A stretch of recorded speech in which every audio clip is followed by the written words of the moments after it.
ఇప్పుడు మమత ప్లేస్లోకి రేవంత్ రెడ్డి వస్తారేమో చూడాలి. ఎందుకంటే సర్ని వ్యతిరేకించింది మమత. కోర్టుల దాకా వెళ్ళింది, సుప్రీంకోర్టు దాకా వెళ్ళింది. సర్ జరగాల్సిందని సుప్రీంకోర్టు కూడా తేల్చి చెప్పింది. మొన్ననే ఎన్నికలు అయిపోయాక సర్ మీద తీవ్ర విమర్శలు చేస్తూ తెలంగాణలో జరగనివ్వనన్నారు రేవంత్ రెడ్డి. ఇప్పుడు మరి సర్ అయితే అక్కడ జరుపుతానంటోంది ఈసీ.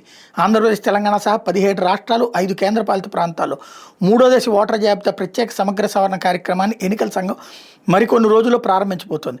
ఈ కసరత్తులో దాదాపు 40 కోట్ల మంది ఓటర్లతో కూడుకున్న జాబితాను సవరిస్తారు.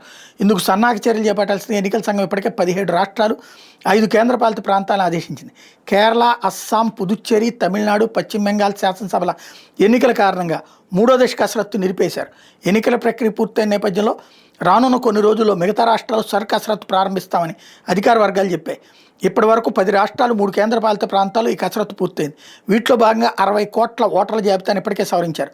ఈ సవరణ ప్రక్రియ ఎన్నికల సంఘం ఓటర్ జాబితా ప్రక్షాళనగా అభివర్ణిస్తోంది.